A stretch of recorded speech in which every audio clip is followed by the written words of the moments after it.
There's a strange kind of silence that follows betrayal, but before that there's a sound. Not the one you'd expect. Not sobbing, not yelling, not even the dramatic crash of a vase. It was the click of a key, my key turning in the front door. That familiar metal-on-metal sound I'd heard 1,000 times before. Only this time it was different. It wasn't me using it. And it was 2 days earlier than Rachel said she'd be back from her wellness retreat. I was supposed to be out of town too. Business trip. But the deal fell through last minute and I decided not to tell her. Just wanted to surprise her. I had the stupid plan, cook her favorite lemon pasta, open that wine we'd been saving for 2 years, and maybe, just maybe, find our way back to something real. Something that used to exist. But when I heard the key, I froze in the hallway, half holding the bottle of wine like a goddamn prop. The door creaked open. I heard voices. His voice. A laugh I didn't recognize. The kind of laugh that said comfort. Like they'd done this before. Like my house wasn't mine anymore. Just a stage they played their roles on when the lights were low. I didn't move. I stood there as they walked in like they owned the place. She had a duffel bag slung over her shoulder and a phone in her hand. Screen lit up with a message I didn't need to see to understand. He followed behind her, looking around like he was checking on the renovations. My photos were still on the wall. My shoes still by the stairs. My name still on the documents in the drawer under the printer. And she said, without turning her head, "Just drop your stuff in the guest room. He's not coming back till Sunday." I didn't think. I didn't plan. I walked out of the shadows of the hallway and said, "Change of plans." She flinched. It was subtle. Not horror. Not guilt. Just a flicker. Then she rolled her eyes. "Oh, great," she said. Like I was an annoying neighbor stopping by uninvited. He froze. Tall guy, maybe early 30s. Looked like a high school coach. You know the type. Fitted t-shirt, arms crossed, trying to look dominant. But he wasn't the problem. He was just the symptom. I didn't even look at him again. "You told me this house was yours," he said to her, stepping back like the furniture might bite him. She turned to him, exasperated. "It is. Or it will be. He's barely ever here, and it's just a matter of paperwork." I didn't say anything. Not yet. I let it hang. Let her sweat. Watched her scan my face for some sign of how much I knew. She didn't find it. Because I hadn't even scratched the surface myself. Not yet. "You didn't file the divorce, did you?" I finally asked. "I was going to," she said, her voice already shifting into that high defensive pitch like I'd just accused her of a crime she thought she was entitled to commit. "But then your family pulled that stunt. You know how that complicated everything." "Ah, that?" A week before this moment, my own family had kicked me out of their house. Said there was no space. My mother, my sister, and even my cousin Jason all standing there like a jury. "It's just not a good time, you know how it is," they said. And when I left, I heard the whispering start. The same night, Rachel called me and said she needed a place to stay for a few days. I didn't even think twice about it. Now I realize they coordinated it. They kicked me out to make space for her. And not just her. Her and this guy. I turned back to her. "You brought him here. Into my house. After lying to my family. After pretending you had nowhere else to go. After saying this was just temporary." She laughed. Actually laughed. "Oh, please. You think this is some kind of dramatic betrayal? Grow up. This was done months ago. You just didn't want to see it." That laugh didn't sound nervous. It sounded tired. Like she was annoyed that I hadn't rolled over and handed her the deed yet. I took a step forward. Not threatening. Just enough to make her stop grinning. "You cheated on me in my home," I said. "And you brought him here like he belongs. You were never around. You made it easy." Her words hit like a cold slap. No tears, no excuses. Just that raw, arrogant confidence of someone who thinks they've already won. She turned to the guy. "Let's go." "No," I said. "He stays. You leave." He didn't argue. He didn't say a word. He looked at her like she'd just pulled him into a swamp and smiled about it. She glared at me, trying to figure out her next move. I didn't give her one. "You think you can lie to my face, use my name, my family, my house, and just walk out like the heroine of your own little drama? What are you going to do?" she snapped. "Kick me out? Try and make me look like the villain? I already told them everything. Your own family took my side. That was true. She'd spun it to them. Told them I was emotionally distant. Unstable. focused on work, and they ate it up. Because she cried when she needed to. Because she played victim with the grace of an actress and the venom of a snake. But I wasn't here to argue. Not anymore. I handed her the keys. Take them. You've got 2 hours to pack whatever's yours. After that, I changed the locks. And I turned around and walked into my kitchen. Poured that wine. Not because I still wanted to celebrate, but because I needed to taste something real. She stood there for another minute, and then I heard the click of my key turning in the door again as she left. Next part gets uglier. Because the lies weren't just hers. And the kids? Yeah. They're not even mine. The next morning didn't feel like survival. Felt like rot. You ever sit at your own kitchen table and feel like a guest? Like the chair doesn't want you anymore? That was me, drinking black coffee that tasted like metal, staring at the front door as if it might confess something. Every inch of that house felt poisoned, the couch where we used to argue about what movie to watch, the hallway where she once hugged me after her dad died, the mirror by the stairs where she used to fix her hair and smile at herself like she was the only person that mattered. I called my mother. "Mom," I said, tone dead flat, "what exactly did Rachel tell you?" There was a pause. I could hear her flipping through some papers, maybe doing it on purpose, trying to delay. "She told us you'd left. That she didn't have anywhere to go. That you were difficult." "Difficult?" "She said you were cold. That you stopped caring. That she tried, but she was alone." I waited a beat. "And you didn't think to call me? To check? To hear my side before you gave her the guest room and told me there was no space?" Another pause. Longer this time. She was crying. She had the kids. Ah, the kids? Here's the part one haven't said yet. They're not mine. Neither of them. She had them from a previous marriage. A guy named Trevor who ran off to Arizona and never looked back. I raised those kids, paid for their soccer gear, taught them how to ride bikes, sat through the school plays, the broken arms, the midnight fevers. I never asked to be their father, but I was the only one who showed up. And now she was using them, using me, and my own mother had helped her. "I want you to really listen to what I'm saying," I told her, voice low. "She brought another man into my house. Lied to you. Lied to me. Took over my life while you all made me feel like the problem. She told us you were unstable," Mom whispered. "Said you were keeping things from her. I was planning a surprise vacation. That's what I was keeping." Silence. I could feel her breathing on the line. Could feel her shame cracking open behind her ribcage. But it wasn't enough. It was too late.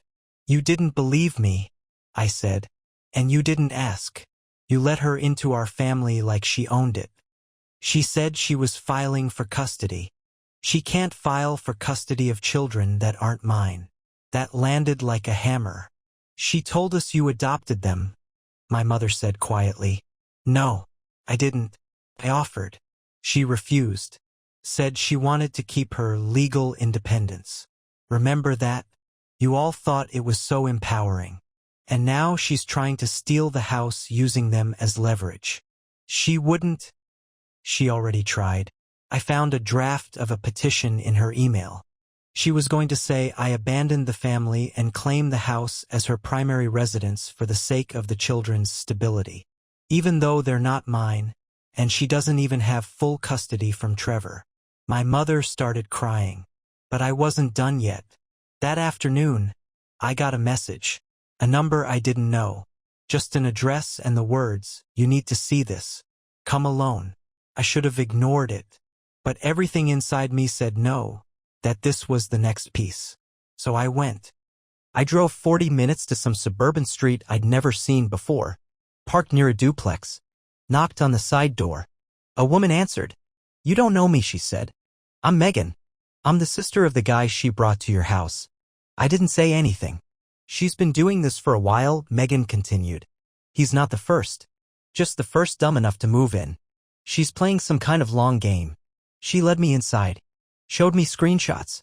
Messages. Voice notes. Not just Rachel and her brother, but Rachel and at least 2 other men. Over the last 3 years. Different names, different lies. Same patterns. She tells them all the same thing, Megan said. "He's checked out. He doesn't love me. He barely notices when I leave for a week. But one of the guys? She told him you hit her. That's how she got him to fight you once at a gas station, right? That had happened. A year ago. Some guy I didn't recognize stormed up to me at a Shell station shouting that I was a coward. Pushed me. I didn't swing back. Just thought he was drunk. She told me it was a case of mistaken identity. But it wasn't. She sent him. Why are you showing me this? I asked Megan. Because my brother's not a saint, but he's not a monster either. And she's about to ruin him. Just like she's trying to ruin you. I went home that night with a USB full of receipts. My heart didn't even beat like it used to. It was cold now. Mechanical. Something had snapped inside me, not rage. Not heartbreak. Just this strange, clean clarity. This wasn't just betrayal. It was war. And I wasn't going to be her pawn anymore. By Monday morning, I had one goal: take back everything she tried to steal, piece by piece. Not just the house. Not just my name. But the part of me she had buried under her lies, the version of me that trusted, that believed in people, that thought loyalty meant something. I started with the house. Legally, it was still under my name. She hadn't managed to change that yet, no matter how many manipulation marathons she ran through my family. But she was close. Too close. I found out she had scheduled a consultation with a lawyer that week, claiming she was in fear for her children's future housing security. Lying about emotional neglect, saying she had been forced to take shelter in my home due to my refusal to communicate. So I filed first. Not for divorce. For a restraining order. Not because I feared her, but because it was the only way to stop her from coming back into the house before I had all the documentation ready. I didn't trust her for a second not to come in, delete emails, grab documents, plant things. She was smart, strategic. But she wasn't ready for me to finally see her as the opponent she truly was. I changed the locks that morning. An hour later, she showed up with the kids. I was watching from the upstairs window when she pulled into the driveway in my old SUV. The one she insisted we share, when hers broke down 6 months ago. She walked up to the door like she owned the pavement. Phone in hand, hair done up like she was headed to brunch. I watched her knock, hard, then pull the handle like the door would open for her out of habit. Didn't. She started dialing. My phone buzzed. Are you serious right now? Open the door. No, I said calmly. The kids need to get their things. They can wait until a proper custody decision is made. And they're not my kids, remember? She paused. You're really going to make them suffer because you're mad at me? You used them to lie to my family and tried to steal my house. I don't owe you entry anymore. The mask cracked for a second. You think this is going to end well for you? No, I replied. But it's going to end on my terms. She screamed something I couldn't hear through the glass, then stormed back to the car. The kids looked confused. And yeah, I felt that. They weren't part of this. But I couldn't let guilt make decisions anymore. That's how she operated, on the currency of guilt and shame and the illusion of shared responsibility. I spent the next few hours compiling every record I had. Texts, emails, security camera footage, screenshots Megan sent me. I printed out statements showing every dollar I spent on those kids over the past 4 years. School fees, dental work, summer camps. All paid by me without legal obligation. And without recognition. Then I got a call. From my sister. I didn't know, she said. She made it sound like you were slipping. Like you weren't even there anymore. Yeah. That's what she does. She came by yesterday, said you locked her out, said you were unstable again. Of course she did. You believe that? I did, until Mom told me you had a lawyer. And until I remembered what happened to Adam. Adam, my cousin, the first person in our family to marry someone who tore everything apart. His ex cleaned out his accounts, took their kid across the country, and told everyone he was abusive. He wasn't, but the damage stuck. She's been using us, my sister said. We were just tools. She's not done yet, I replied, and she wasn't. That night I got an email from a burner account. No subject. One attachment. Picture. Rachel and the same man she brought to my house. Not last week, a year ago. at a beach, holding hands. One of the kids in the background building a sandcastle, taken by someone nearby. And there was a message below, he's not just a fling. She's been planning this since 2022. He's the real father of the younger kid. The blood drained from my face. I stared at the photo for a long time. The smile on her face wasn't fake. It wasn't even manipulative. It was secure, because she thought I'd never know. But now I knew everything. I didn't sleep that night. Not a second.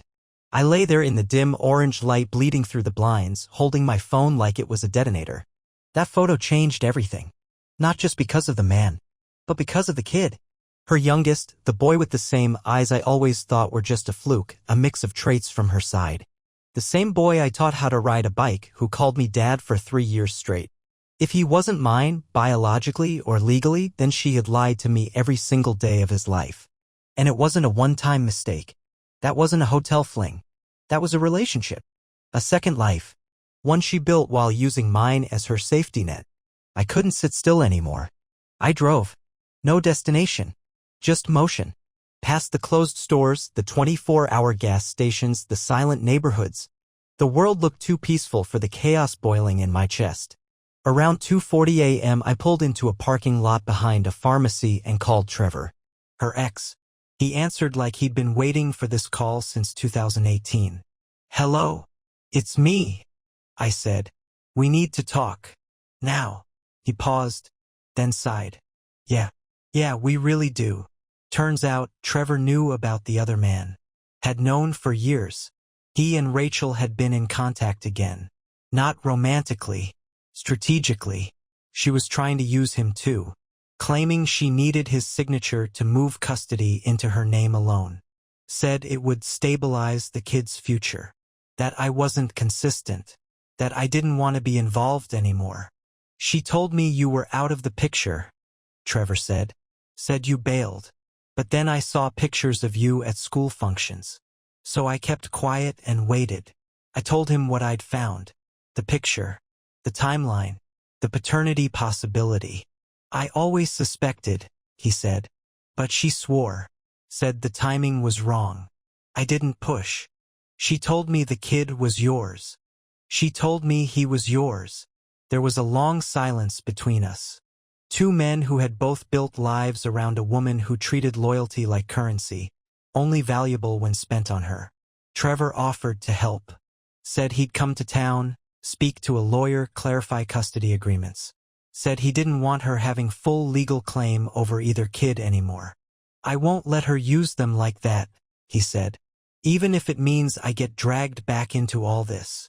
I believed him, because I could hear it in his voice. That same hollow wreckage I'd felt for weeks now. When I got home, I found another message waiting. From her. "Funny how fast you turned into the villain," she wrote. "You don't care about the kids. You don't care about anyone but your pride. You're pathetic. No greeting. No explanation. No remorse. Just another attempt to twist the knife and call it a handshake." I didn't respond. I printed it out. Added it to the file. The stack was growing thicker by the day. And now it wasn't just screenshots and messages. Now I had witness statements, timestamps, financial records, and a potential DNA test waiting to happen. I was building a case. Not just legal. Moral. By noon, she came back to the house. Alone this time. I met her outside. "You're making this worse than it has to be," she said. I didn't answer. "You know I could have destroyed you. But I didn't. I could have taken this all to court first, claimed spousal abandonment, emotional neglect. But I didn't. I gave you time to catch up." She actually looked proud. I stared at her for a full 10 seconds. Let the silence stretch because I wanted her to feel it. Then I said, "You've been cheating on me for over a year. The younger kid isn't mine. You tried to use both children to steal my house, then lied to my family to clear a path for yourself. You broke every promise we ever made and turned everyone against me." I leaned in just a little. "You didn't give me time. You gave me motive." Her jaw locked. She hadn't expected that. "I'm not scared of you," she snapped. "I know," I said. "That's why this is going to hurt." She left. Fast. And I went back inside, calm for the first time in weeks. Because the storm wasn't coming anymore. I was the storm. 2 days later, she made her move. The courthouse was colder than I remembered. I sat in a room that smelled like dust and paper across from a lawyer whose watch cost more than my first car. Her lawyer. A clean-shaven guy with a soft voice and a face like someone who thought lies were just part of the job. He passed me the petition like it was nothing.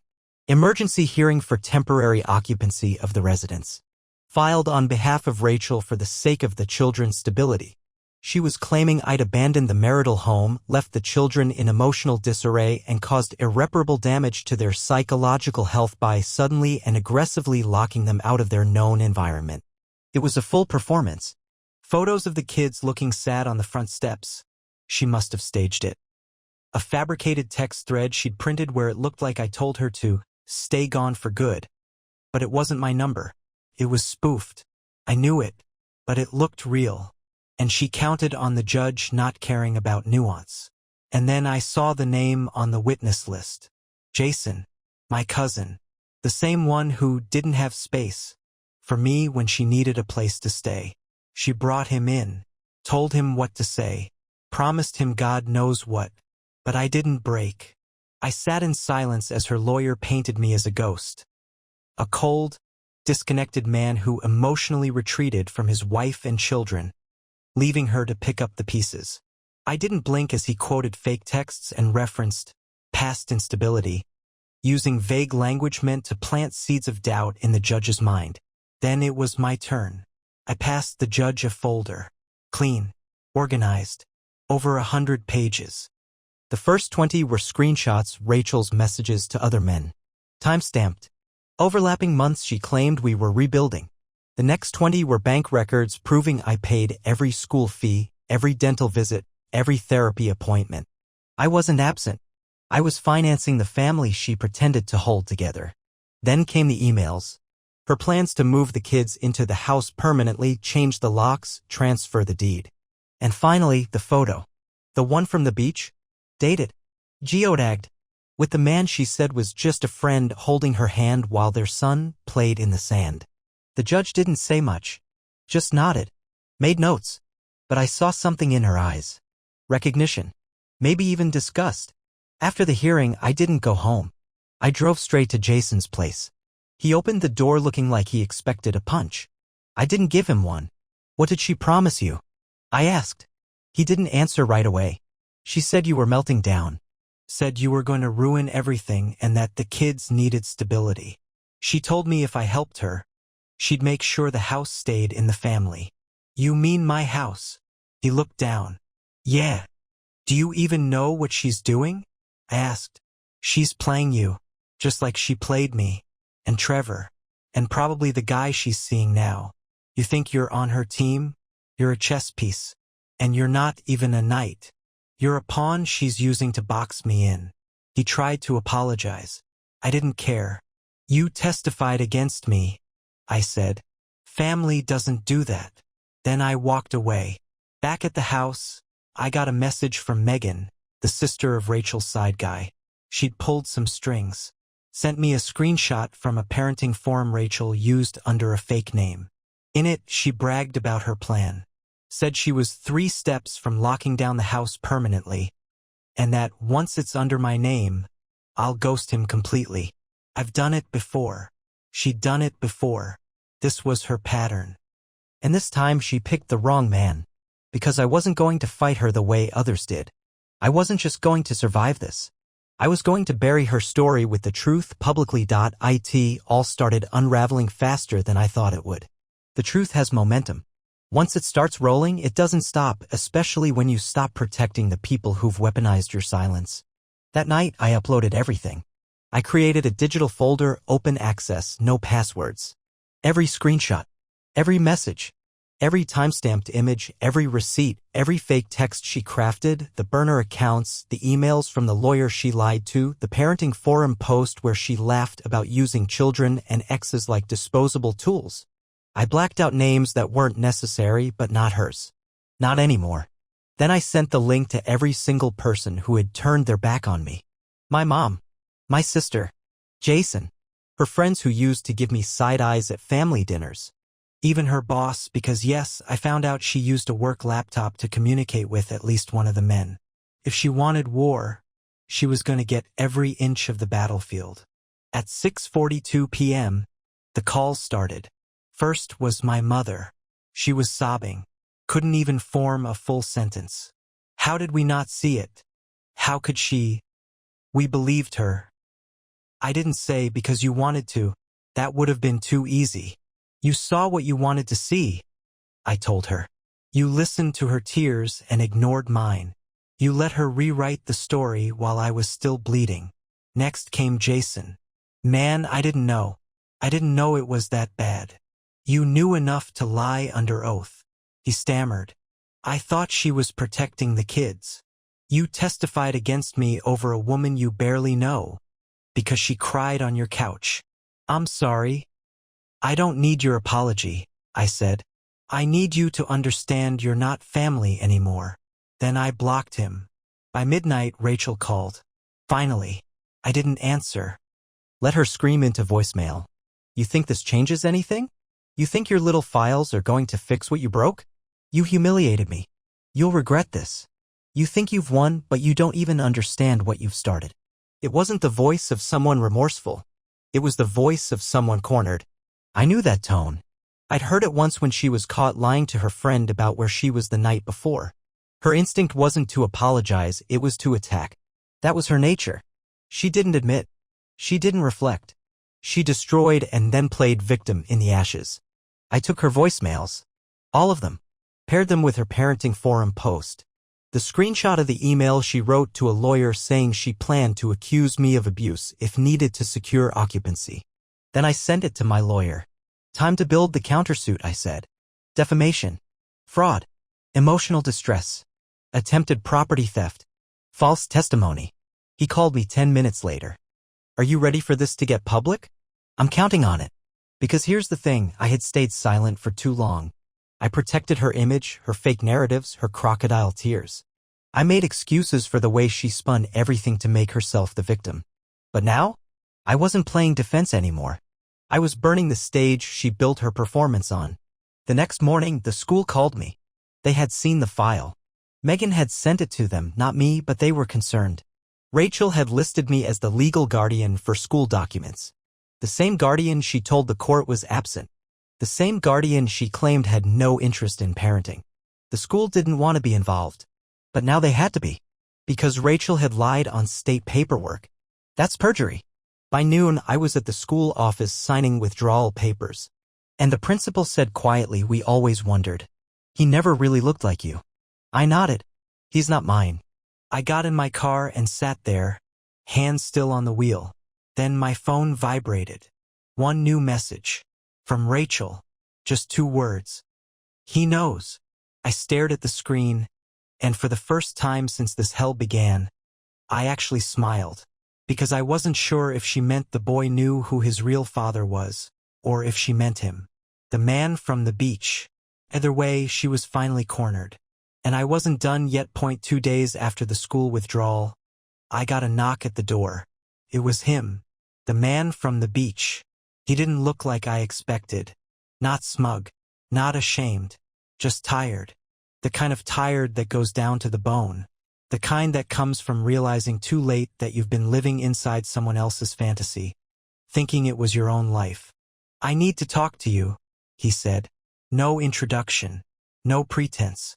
I let him in. He didn't sit. Just stood there in the foyer, his eyes scanning the house like it was a crime scene. Like he could feel the residue of everything Rachel had done. Maybe he could. I'm not here to fight, he said. I just found out last night that she told me the kid was yours. The whole time. I nodded once. Said nothing. She told me she was leaving you, but couldn't do it right away because of the legal stuff. That you were emotionally manipulative. That you threatened her. That the house wasn't safe. I let him talk. Let the words hang in the air like fog. She lied about everything, he said. Everything. I finally spoke. How long? He swallowed. 2 years. Off and on. She'd disappear for a few weeks, say it wasn't the right time, then come back like nothing happened. Said you were in one of your moods and that she needed space. I thought I was helping. I almost laughed. Not because it was funny, but because I was that guy once. The one who believed her stories. The one who thought she just needed saving. She knew exactly how to pick men who were just enough self-aware to blame themselves before they ever questioned her. She told me the kid was yours. That you knew. That you wanted nothing to do with him. That landed hard. He calls me Dad, I said. I changed diapers that weren't mine. I paid for summer camp and flu shots and sat up with him when he had nightmares. His face twisted. Shame. Maybe even guilt. Good.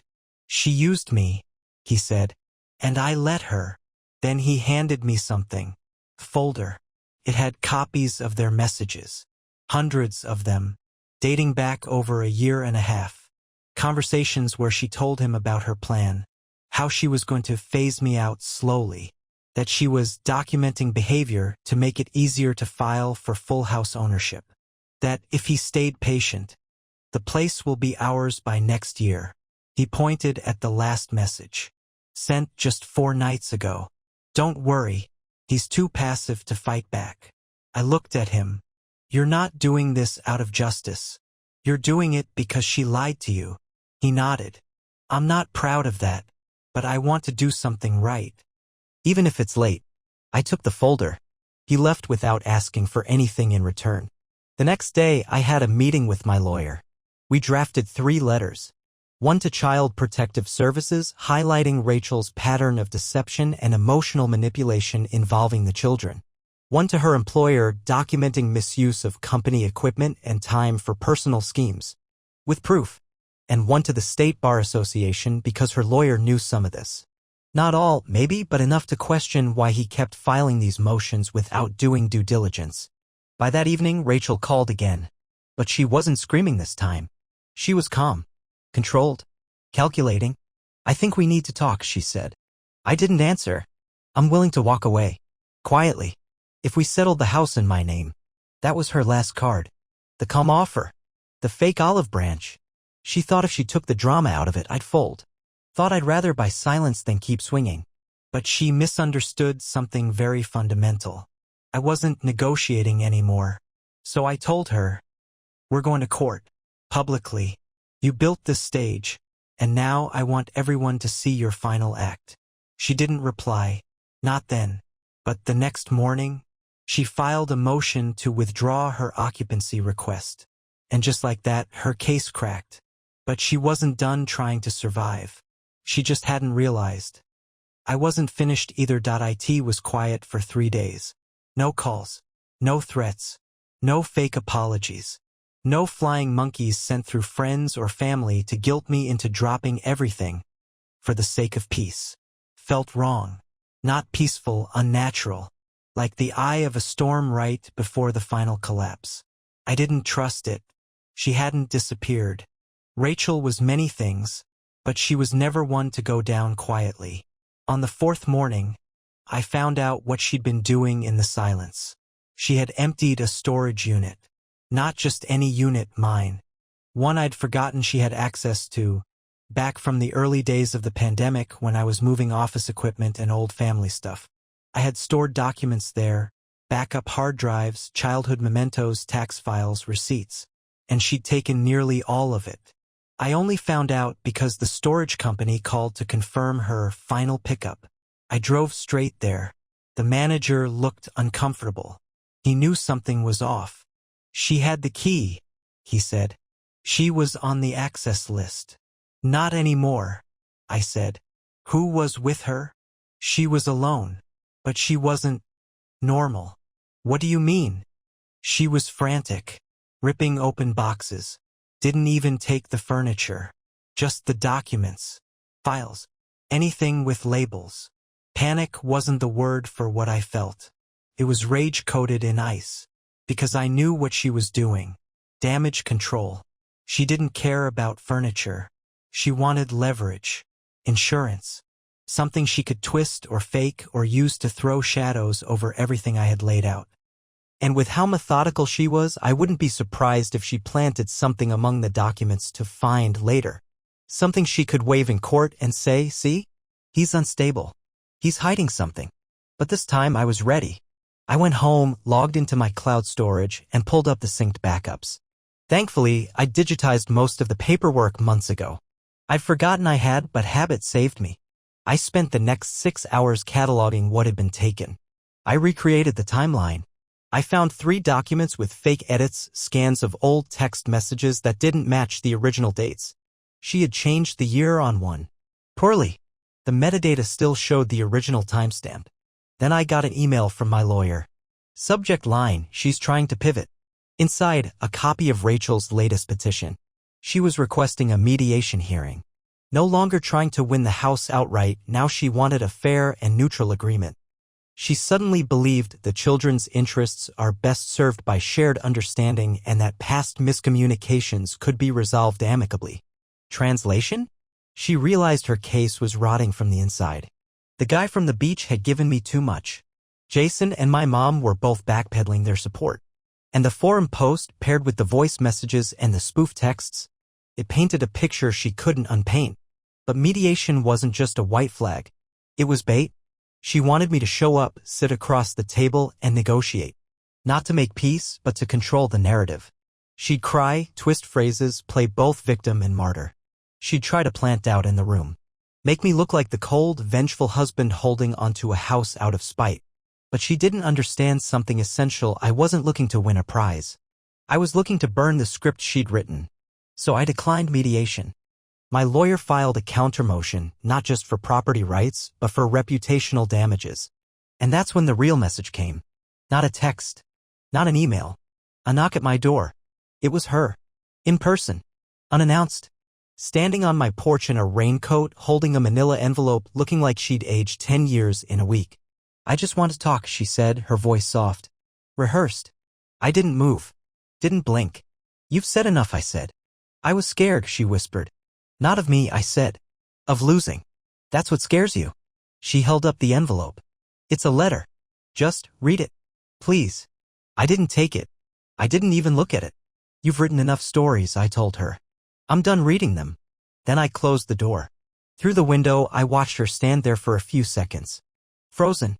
Then slowly she walked back to her car. She didn't drive off right away. She just sat there. Maybe crying. Maybe planning. Maybe realizing for the first time that she had run out of versions of me to manipulate. And inside, I finally felt clean. She didn't come back after that night. No more messages. No letters. No unannounced pop-ins. Not a single fake olive branch tossed my way since I shut that door in her face. But silence from someone like her doesn't mean surrender. It means redirection. Because the next time I heard her name, it wasn't through my phone or a knock. It was through my HR department. They called me into the office, faces tight, eyes careful. I sat down across from 2 people I barely spoke to outside of the usual office greetings, and I already knew. "She filed a complaint," my manager said quietly. "Said you were using company resources to harass her. It was absurd, but not random. She knew I worked from my company laptop.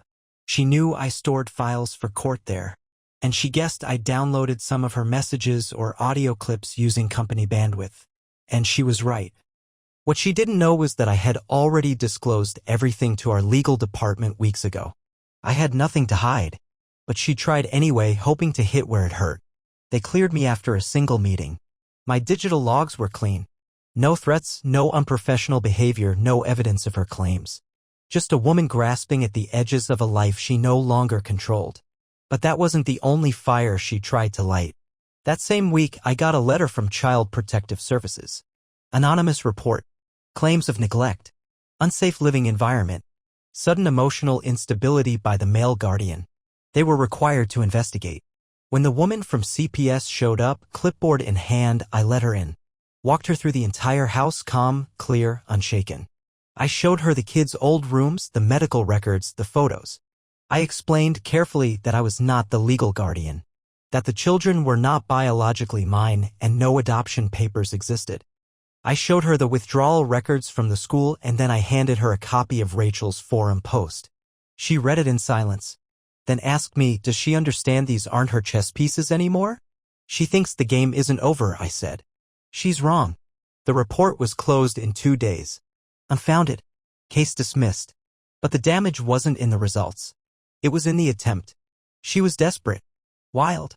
Throwing accusations like knives in the dark, hoping one might hit something soft. But everyone missed because the truth was finally louder than her fiction. That Friday, my lawyer called. I think it's time, he said. We've got enough. She's created a pattern, not just of deceit, but malicious intent. We can file. And we did. A civil suit for defamation, abuse of process, attempted fraud, and reputational sabotage. We had over 300 pages of evidence. Emails, forum posts, testimonies, statements from the man she lied to, the school, even the CPS investigator. I didn't want revenge. I wanted a record, permanent truth. Because women like Rachel don't just ruin people. They rebrand themselves as survivors and carry on like nothing happened. They build new stories in new towns, find fresh faces to feed on. And I wasn't going to let her reboot without consequence. That weekend, I drove out to the old storage unit one last time. I stood in the center of it, now empty, and thought about how much of my life she had tried to pack up and erase. My father's notebooks, my grandfather's tools, my own high school journals. Gone. But I didn't feel anger anymore. I felt something else. Stillness. Because the storm had passed. Not by itself. I dragged it through court filings and witness lists and sleepless nights. I faced every twisted version of myself she tried to sell to the world. And I torched it with receipts. There was only one more thing to do. The DNA test results came in. Trevor was confirmed as the father of the younger child. Not me. Not some other man. Him. He called me when he saw the result. She told me it was impossible, he said. She looked me in the eye and told me it wasn't mine. She did the same to me, I said. But now you know. Yeah. Now I know. And suddenly I wasn't the only one free. She lost the house. She lost the legal standing. And now she had no one left to lie to. Almost. You'd think after the court filings, the exposures, the shutdowns, after losing the house, the narrative, and the man whose child she secretly raised while lying to 2 others, she'd disappear. Fade out. Except the end. But no. Rachel didn't vanish. She pivoted. I got the email at 3:13 a.m., short, sterile, and signed by a publicist. A real one. She was rebranding the entire story. A podcast. A series, actually. Exploring the silent pain of modern women trapped in loveless marriages, the teaser read, one mother's journey through betrayal, identity theft, and gaslighting from the man she once loved. She didn't name me. Of course not. Legal lines. But she implied everything. The email wasn't sent to me directly. It was part of a press blast. But someone forwarded it, a friend from college who recognized enough coded references to know exactly who she was talking about. I wasn't angry. I laughed. A full, guttural laugh. Because this was Rachel's final move. Not to win, but to rewrite the ending. Not in court. In public. On platforms. With microphones and filters and soft lighting. A world where facts don't matter, only feelings, sound bites, and storytelling. She knew she lost in reality. So she built a new one. But she underestimated me. Again. I didn't fight her in the comments. I didn't post a response video or start my own podcast. I sent one package certified mail directly to the studio listed on her press release. Inside, a cease and desist. The full court docket. Witness affidavits. The signed CPS report dismissing all claims. A notarized statement from Trevor. And a polite notice that if even one episode went live with recognizable defamation, I would sue the studio into ash. They dropped her in 48 hours. But the kicker? She didn't know that part yet. Because while she was preparing her launch, I was preparing a counter-release. Not a podcast. Not drama. A truth dump, quiet, clean, bulletproof. Published anonymously through a legal journalist friend of mine. A documented timeline. No names. Just facts. Links. Dates. Statements. Verified digital forensics. It went viral in 4 hours. People didn't even need to know the names, they recognized the blueprint of the behavior. The article ended with one simple line, some women aren't victims. They're architects. And that was it. No dramatic courtroom finale. No handcuffs. Just silence. The kind you earn. I haven't heard from Rachel since. The house is mine again, clean, quiet, sunlit. My family? We're not what we were. But some bridges are slowly rebuilding. My mom's learning to ask before assuming. My sister sends memes now, the digital version of an apology. And Jason, he moved out of state. Not a word since. Fine by me.